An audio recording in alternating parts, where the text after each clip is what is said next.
에스겔서 20장 1절 말씀을 시작하면서 에스겔이 잡혀온 지 벌써 7년 5개월 열째 날이 되었다라는 것을 알게 됩니다. 에스겔의 특징은 하나님의 말씀이 임하시는 시점과 정확한 날짜를 밝혀주고 있는 것이 특징이라고 그랬어요. 그만큼 이 에스겔 선지자가 본 환상이 언제 어디서 듣고 보았다라는 것을 정확하게 알려주시기 위함이었다. 그러니까 허상이 아니고 실질적으로 이 환상이 실질적으로 분명하게 보여지고 나타났다라는 것을 말씀해 주시기 위해서 오늘 본문 20장 1절로 들어가면서 그 보여지는 현상을 말씀을 해주고 있는 것을 볼 수가 있어요. 1장 1절로 딱 들어가면서 일곱째 해 다섯째 달 열째 날이라고 이렇게 시점과 날짜를 정확하게 말씀을 해주고 8장 1절 말씀에서도 한 번 더 얘기를 해요. 여섯째 해 여섯째 달 초닷새라고 표현을 해요. 8장에서.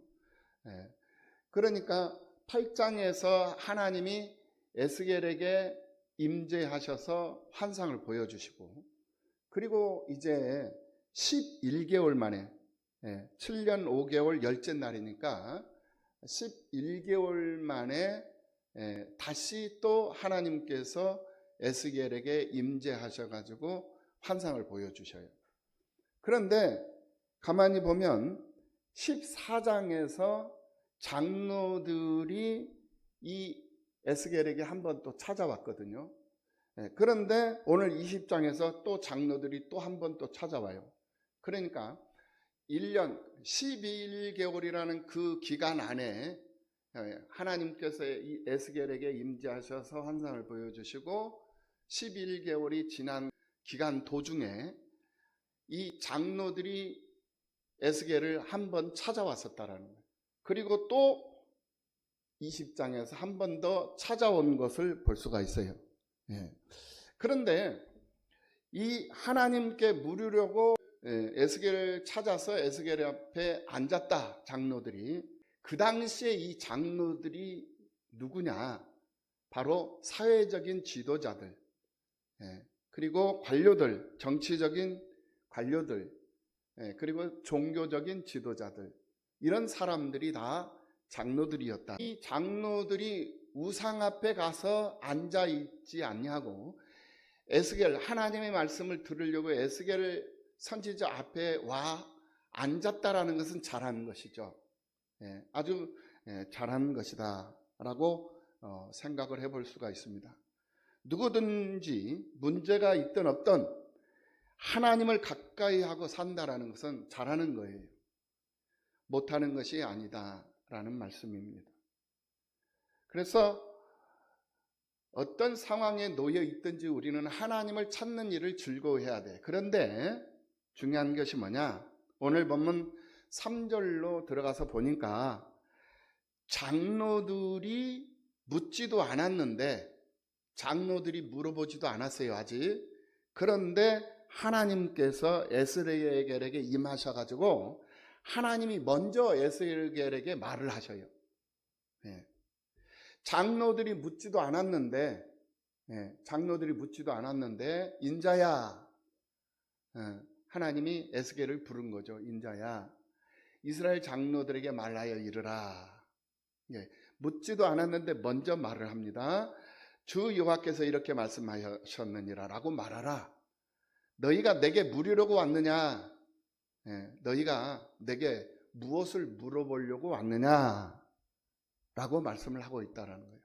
이 말은 곧 무엇을 의미하냐면은 하나님이 지금 별로 썩 기분이 안 좋은 거예요. 하나님 앞에 장로들이 찾아왔어요. 물어보려고, 궁금한 게 많이 있어서 물어보려고. 그러면 하나님이 반겨야 되는데 하나님이 별로 반갑지 않아. 그냥 오기는 와서 온 것은 좋지만은 그런데 썩 마음에 들지는 않는 거예요. 왜 마음에 들지 않았느냐? 그 마음가짐, 그 태도, 그 생각. 그러니까 어떤 마음을 가지고 하나님 앞에 나와 있느냐, 어떤 마음을 가지고 하나님 앞에 나왔느냐, 이게 중요한 건데 지금 현재 하나님은 그 장로들의 마음을 꿰뚫어 보고 있는 거잖아요. 그러니까 그 장로들의 마음을 알고 있고 생각을 알고 있고 무엇을 물어볼 것인가를 이미 알고 있기 때문에 하나님은 별로 탐탁지 않은 거예요. 별로 기분이 좋지 않았다. 못마땅히 여기시면서 말씀을 하고 계셨다라는 거예요. 장로들이 여호와 앞에 앉았다, 하나님 앞에 앉았다라는 것은 그들이 언제쯤 예루살렘에 돌아갈 수 있겠는가? 우리가 언제쯤 예루살렘으로 돌아갈 수 있겠습니까? 앞으로 우리는 어떻게 될 것 같습니까? 우리는 어떻게 되겠습니까? 그들이 궁금했던 것은 바로 그거였어요. 그러니까 지금 이스라엘 백성들은 포로로 잡혀와가지고 그발 강가에서 노역에 시달리고 있잖아요. 낮에는 배고픔 속에서 굶주린 배를 움켜쥐면서 돌을 채석을 하고, 돌을 채석을 해서 담을 쌓고 강둑을 쌓고 다듬어가지고 대리석을 만들면서 노동력을 착취를 당하면서 그러면서 살고, 밤에는 종교 교육을 받으면서 마루둑 교육을 받으면서 그러면서 잠도 제대로 자지도 못하고 그러면서 사는 거예요. 거기서 병들고 죽으면 그냥 개죽음이 되는 거예요. 그냥 버려지는 거예요. 거기에 무슨 인권이 있고 거기에 무슨 의료시설이 있는 것도 아니에요. 그냥 병들면 상처나면 골마가지고 거기서 터져서 그냥 죽는 거예요. 그런 아무런 인권도 보장되어져 있지 않고 아무런 의료시설도 없고 어떤 약품도 준비되지 않고 그냥 노역에 시달리면서 고통 중에 신음하면서 사는 그 세월이 벌써 7년이 넘었다라는 거예요. 그런 가정 속에서 얼마나 답답하고 얼마나 참 사는 것이 퍽퍽했으면 이 장로들이 에스겔에게 찾아와 가지고 하나님 앞에 물어라. 하나님, 우리가 어떻게 되겠습니까? 언제 예루살렘으로 갈 수 있으며 앞으로 우리는 어떻게 될 것 같습니까? 라고 묻는 거예요. 그런데 하나님이 지금 이 이스라엘 백성들에게, 이 장로들 고관들에게 하나님이 한두 번 말씀하는 게 아니에요. 뭐라고 말씀하셨습니까? 야, 너희들 이 바벨론에 정착을 해라. 정착을 해라. 하나님 정착하라고 그래요. 여기서 텃밭 가꾸고 여기서 집을 짓고 시집 장가가고 자녀들 낳고 그래서 여기서 생육하고 번성하고 그래서 정복하고 충만해라. 그리고 난 다음에 내가 예루살렘으로 다시 복귀를 시킬 것이다. 지금 하나님이 그렇게 지금 말씀하고 있거든요. 그러면은 이 이스라엘 백성들은 그 말씀에 귀 기울이고 그 말씀에 순종해서 열심히 텃밭 가꾸고 열심히 자기 집 짓고 성전 짓고 그곳에다가 하나님께 예배를 드리면서 경배를 하면서 시집 장가가고 자녀들 번성하고 낳고 그래서 용기를 가지고 힘을 내서 담대해가지고 그래가지고 생육하고 번성하고 충만할 수 있는 그런 열정으로 세상을 살아야 되는 거예요. 이것이 하나님께서 원하는 뜻이에요. 하나님의 뜻이었다라는 거예요. 그럼에도 불구하고 예루살렘을 동경하고 예루살렘을 잊지를 못하니까 하나님께서 이 에스겔을 들어가지고 환상을 보여주셨잖아요. 지금 예루살렘 성읍에는 어떤 일들이 일어나고 있는가 너희들에게 내가 보여주마 라고 보여주시는 거예요. 그 예루살렘 성전 안에서 어떤 범죄가 자행되었습니까? 하나님이 질투하는 그런 우상들을 세워놓고 그 우상들에게 절을 하고 있고 성전 안에다가 짐승들, 곤충들 그려놓고 그곳에다가 향불을 피워놓고 그곳에서 기도하고 있고 또 담무스라는 그런 신을 만들고 여인들은 그 신을 찬송하고 있고 제사장들은 성전을 등지고 앉아가지고 동쪽을 바라보면서 태양을 바라보면서 동쪽에서 떠오르는 태양을 바라보면서 예배를 드리고 있고 이런 참으로 한심한 참으로 패역한 그런 행동들을 하고 있는 그 모습들을 하나님께서 에스겔 선지자를 통해 가지고 백성들에게 다 보여줬어요. 성전 안에서 일어나는 그런 일들만 있었던 게 아니에요. 성읍 안에서는 또 폭행과 폭력이 난무하고 마약이 난무하고 그러니까 사람이 머물 수 있는 곳이 한 군데도 없는 거예요. 전쟁으로 폐허가 됐죠. 농사를 지을 수 있는 입장도 못 되죠. 기근과 또 배고픔으로 아우성치죠. 폭력, 폭행, 마약. 이거는 사람 살 곳이 못된 곳이에요. 그러니까 하나님께서 그곳을 멸망을 시켜버리고 그걸 다 허물어버리고 성전까지 다 허물어버릴 것이니 너희들 이 예루살렘, 이 패역한 예루살렘, 이 예루살렘 성을 잊어라. 이 성에는 내가 없다. 나는 너희들과 함께하고 있다. 이것을 지금 이제 말씀을 하고 있는데 이스라엘 백성들은 그거를 고지를 안 듣는 거야. 예. 그리고는 장로들이 고통 가운데 신음하면서 장로들 7년이 됐는데도 그것을 믿지 않고 그 습관 그대로 옛 모습 그대로 변화되지 않는 모습, 예수를 믿고 신앙생활 하는데도 발전이 없어. 변화되는 모습이 없는 거야. 그런 모습을 보면서 하나님이 얼마나 속상해 하셔요. 그런데 날마다 하나님을 바라보면서 눈물의 기도를 드려야 할 이 장로들이 하나님 성전에 찾아오는 거 1년에 지금 2번 찾아온 거야. 2번. 매주일 와서 한 주일에 1번, 2번, 수요일 밤에도 오고 금요일 밤에도 오고 주일날도 오고 매주에 한두 번, 두세 번씩 막 찾아와가지고 시간 내서 찾아가지고 하나님 앞에 부르짖고 기도하면서 상륙하고 번성하고 충만해야 될 수 있는 그런 힘을 주시옵소서. 우리 자녀들을 잘 낳을 수 있는 건강을 주시고 배고픔의 문제를 해결할 수 있게 해주시고 하면서 하나님 앞에 막 부르짖고 간구해야 될 거 아니에요. 그래도 하나님이 들어줄까 말까 하는데 지금 1년 11개월이 됐는데 2번 찾아온 거야. 2번. 그러니까 어쩌다 한번 필요하니까 교회에 나온 거야. 어쩌다 한번 내가 힘들고 어려우니까 아이고 교회나 가가지고 기도나 해야 되겠다 하고 와가지고 지금 기도하고 있는 그 모습하고 똑같은 거예요. 그러니까 하나님께서 그거 보시고 좋아하시겠네요. 그러니까 너희가 나를 지금 현재 에스겔을 찾아와가지고 나에게 무엇을 묻으려고 왔는데 어떤 마음으로 너희가 왔느냐 지금 묻고 있는 거예요. 하나님이 그걸 몰라서 묻는 게 아니라 확인을 하려고 하는 거란 말이에요. 확인. 어떤 마음으로. 너희들 지금 현재 장래의 일들, 너희들의 문제, 그 문제를 한번 알아보고 싶어가지고 힘들고 어려우니까 그거 한번 예측해 보고 싶은 마음에서 앞으로 우리가 어떻게 될 것인가 그것이 궁금해가지고 온 거 아니냐. 하나님이 살아계시고 그 하나님 살아계신 하나님이 당신의 백성들을 어떻게 이끌어 가시고 어떻게 통치하시고 어떻게 다스리시고 어떻게 지배하시고 어떻게 축복해 주시고 어떤 상황으로 앞으로 나아갈 것인가를 그게 궁금한, 하나님이 궁금한 것이 아니라 너희들이 궁금해서 온 거 아니냐 이 말이에요. 오늘 우리는 신앙생활을 하면서 하나님 앞에 정직한 모습으로 신앙생활을 할 수 있는 성도들이 다 되어야 될 줄로 믿습니다. 하나님 앞에 나오는데 이 하나님이 영 못마땅한 것이 뭐냐? 너희들 장로들이 지금 나를 취급하는데 독거노인 취급한 거야. 독거노인 취급. 어쩌다 동네에 독거 혼자 사는 어르신 혼자 사는데 잘 살고 계신가? 어디 아프지는 않았나? 어디 돌아가시지는 않았나? 궁금해가지고 어쩌다 한번 그냥 가끔 생각나가지고 한 번씩 들여다보는 그런 모습으로 지금 장로들이 하나님을 찾아왔다라는 거예요. 그러니 하나님께서 좋아할 일이 없는 거죠. 좋아할 이유가 없는 거예요. 오늘 우리가 보고 있는 에스겔서의 말씀들은 이스라엘의 역사이자 백성들과 고관들의 죄악상을 고발하고 있는 기록들이에요.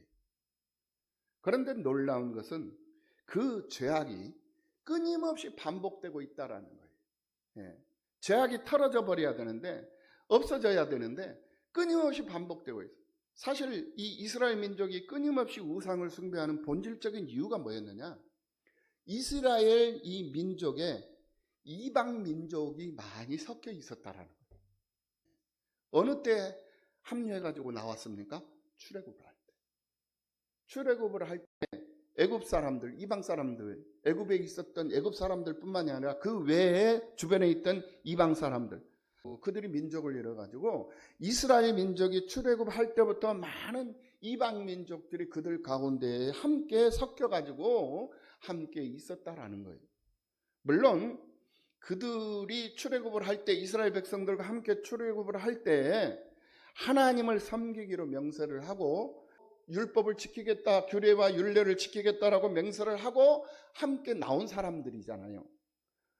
그런 약속을 하고 자기의 그런 정체성을, 민족성을 버리고 이스라엘 백성들과 함께 선민이 되고자 함께 따라왔다라는 것. 그런데 문제가 뭐냐? 그들의 본성이 변하지를 않는 거예요. 이스라엘이 반복적으로 반역을 하고 우상 숭배를 하는 근본적인 그런 세력들이 돼버리고 말았다라는 거예요. 그래서 그 이방 민족들이 이스라엘화 되었지만은, 그래서 그들이 선민화되어져 가지고 이 하나님의 기적을 경험하고 또 하나님을 섬기면서 하나님을 만나기도 하고, 한적인 순간이 되면은 다시 우상 앞에 전하고 다시 우상 앞에 죄를 짓는 그런 반복적인 그런 행위를 하더라는 거예요. 그러다 보니까 이스라엘 백성들까지, 성별되고 구별되어져 있는 백성들까지 따라가는 거예요. 그러니까 좋은 것은 하라고 아무리 가르쳐도 잘 안 해. 그런데 나쁜 것은 하지 말라고 해도 해버리는 거예요. 아무리 하지 말라고 잔소리를 하고 해도 해요. 이게 나쁜 짓이거든요. 왜냐하면 이 사람이 타락한 이후로는 이 근성 자체가 변질돼 버려가지고 금수 벌어지고 우상 숭배, 우상으로 그 형상을 바꿔버린 거예요. 그래가지고 그 본성이 잘못된 것, 나쁜 것들은 가르치지 않아도, 시키지 않아도 그대로 해버리는 거예요. 그거하고 똑같은 원리. 그러한 상황 가운데서 내 신앙을 내가 지키면서 산다라는 것은 참 어려운 거예요. 그럼에도 불구하고 이스라엘 백성들은 그것을 지키려고 애를 썼어요. 그런데 그게 잘 안 되는 거예요. 왜 안 되느냐? 하나님을 믿기는 믿는데 진심으로 마음을 다해서 믿는 것이 아니라 내 필요에 의해서 하나님을 믿는다라는, 그러니까 안 되는 거죠. 내 신앙을 지킨다라는 것은 많은 희생과 많은 헌신이 요구되는 행위가 되는 거예요. 내 신앙을 지키기 위해서 나는 시간도 내야 돼요. 내 믿음을 지키기 위해서는 나는 물질도 드려야 돼요. 헌신도 해야 돼요. 때로는 다른 사람들의 불편한 시선도 때로는 감수하면서 살아야 돼요. 여러 가지 것들을 감수하면서 살아야, 그래야만이 내 믿음을 지킬 수 있는 것이고 내 신앙을 유지하면서 살 수 있는 거예요. 그런데 그러한 것들을 감수해도 여전히 내 삶에는 세상적인 모습, 육신적인 그런 모습이 그대로 남아있다라는 거. 그 이유가 뭐냐? 바로 하나님 앞에 매번 습관적으로 반복적으로 나를 쳐서 하나님 말씀에 복종시키면서 살아야 할 내가 하나님의 말씀과 기도로 복종시키지 못하고 세상 교훈을 따라서, 세상 가치를 따라서 세상 방식대로 세상 그대로 살아버리고 있다는 거예요. 우리는 분명히 말씀을 드렸습니다. 성별되고 구별된 사람들이다. 그러면 성별되고 구별된 사람들은 성별된 모습대로 구별된 자답게 그렇게 세상을 살아야 되는 거거든요. 그런데 그렇게 세상을 살지를 못해. 아직도 세상 지식, 아직도 세상 풍수, 세상 교훈을 추구하면서 세상 가치를 추구하면서 세상을 살아버린다라는 거예요. 세상적인 가치가 뭡니까? 바로 눈에 보이는 것 아니겠습니까? 눈에 보이는 것에다가만 가치를 두면서 산다라는 거예요. 그런데 우리는 그들이 보지 못하는 것을 보면서 살잖아요. 우리의 가치관과 세상적인 사람들의 가치관은 분명히 달라요.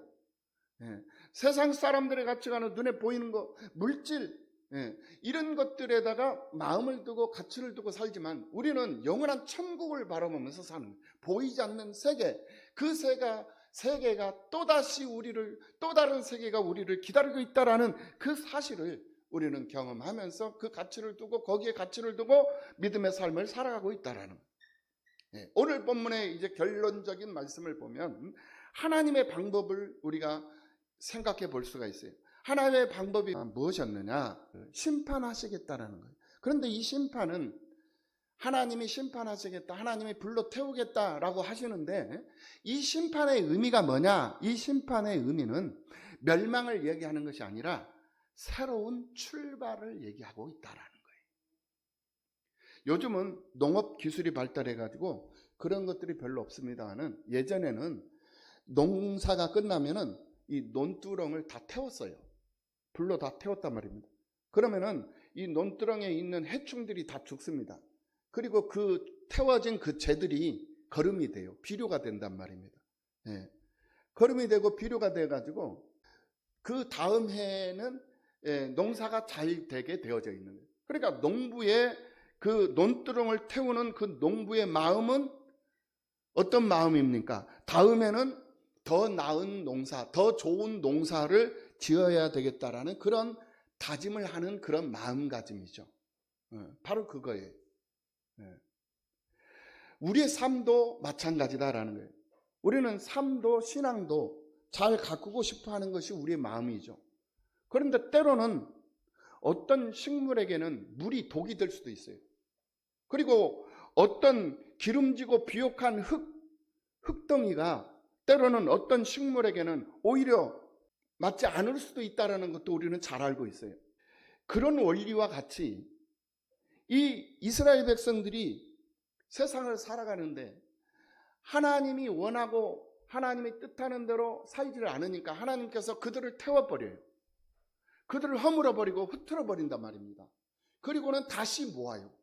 그래서 흩으시고 모으시고 태우시고 다시 만들어서 다시 하나님께서 더 나은 모습으로 더 많고 더 풍요로운 모습으로 세상을 살아갈 수 있는 그런 환경을 하나님께서 조성해 주신다는 거예요. 이게 하나님을 믿는 믿음의 사람들의 삶이다라는 것을 우리는 분명히 알고 하나님이 어떤 하나님이다. 하나님은 무서운 하나님이 아니에요. 하나님은 사랑이 많으신 하나님. 하나님은 긍휼히 여기시는 하나님. 용서하시는 하나님. 하나님은 끝까지 기다리시는 하나님. 하나님 끝까지 참고 견디시는 하나님. 그런 하나님이시라는 것을 우리는 알아야 돼요. 그런 과정 속에서 때로는 고난이 올 수도 있고 때로는 어려움이 올 수도 있고 고통이 올 수도 있고 그러니까 고난이 내게 유익한 것이라 고난 받는 것을 두려워하지 말아라. 그러니까 부흥과 성장과 풍요와 성공적인 것만 바라는 것이 아니라 때로는 예수 그리스도의 고난에 동참할 줄도 알아야 되고 때로는 내가 땀 흘릴 줄도 알아야 되고 수고할 줄도 알아야 된다는 하나님께서 오늘 우리 몸된 하나님의 몸된 이 교회, 이 팔복교회를 오늘 우리들에게 허락해 주신 것은 이 교회를 살리고 이 교회를 세워서 하나님의 나라를 확장시키고 이 지역사회의 영혼들을 구원시켜서 그들에게 영원한 생명을 얻을 수 있는 기회를 줘라라고 오늘 우리들에게 일거리를 맡겨주신 거예요. 그러면 그 일거리를 맡은 자들에게 구할 것은 충성이라고 그랬잖아요. 그럼 우리는 그 맡은 자로서 충성을 해야 되는 거예요. 믿으시기 바랍니다. 충성된 자라 일컬음을 받을 때 하나님은 그것을 기뻐하시고 그 기쁨을 하나님이 감출 수가 없어가지고 하나님은 모든 것을 다 가지고 계시는 하나님이시잖아요. 그 하나님의 것을 쌓을 것이 없도록 하나님이 부어주시고 하나님께서 채워주시고 하나님께서 넉넉하게 해주신다는 거예요. 그래서 그 하나님을 우리가 믿는 것 아니겠습니까? 네. 오늘 우리는 믿음의 사람으로서의 본분을 다하고 세상을 살 수 있는 그런 믿음의 사람들이 다 되어야 될 줄로 믿습니다.